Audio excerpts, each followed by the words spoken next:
स्वराज की है, महागठबंधन तो बिल्कुल साइडलाइन है, उनका जो बयान है। मुझे नहीं पता, क्योंकि मैंने बहुत ज्यादा ध्यान केंद्रित किया नहीं जन स्वराज के ऊपर कि वो लोग क्या कर रहे हैं, जनता के बीच उनकी कितनी पकड़ है।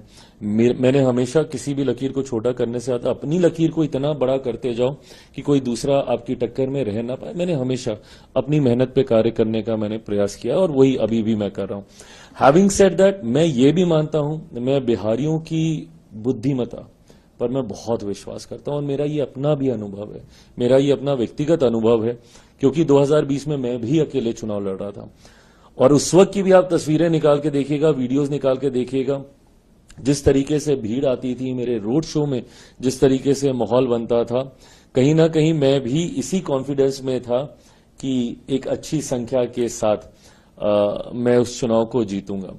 बट इवेंचुअली होता क्या है, क्योंकि बिहारी इतने समझदार हैं और राजनीतिक दृष्टि से खास तौर पर मैं इस बात को मानूंगा, क्योंकि मैं देश भर में घूमा हूं, हर एक राज्य में मैं गया हूं, and I have not seen this kind of political knowledge रखने वाले लोग मैंने बाकी ना के बराबर किसी राज्य में देखे। उत्तर प्रदेश में जरूर फिर भी मुझे ऐसे दिखते हैं।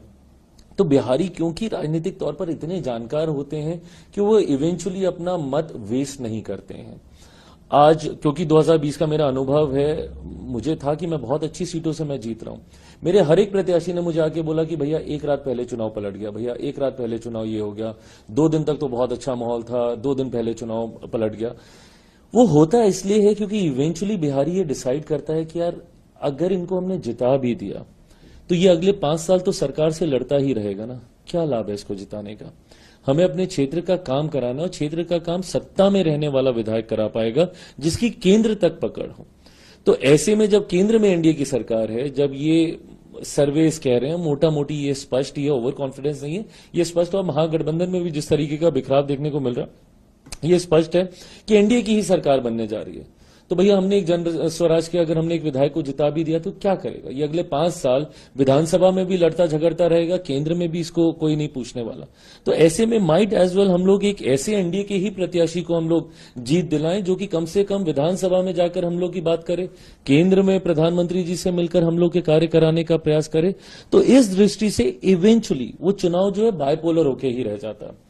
और इस बार तो मैं बायपोलर भी मैं नहीं मानूंगा, क्योंकि दूसरी तरफ तो पोल खड़ा ही नहीं हो पाया।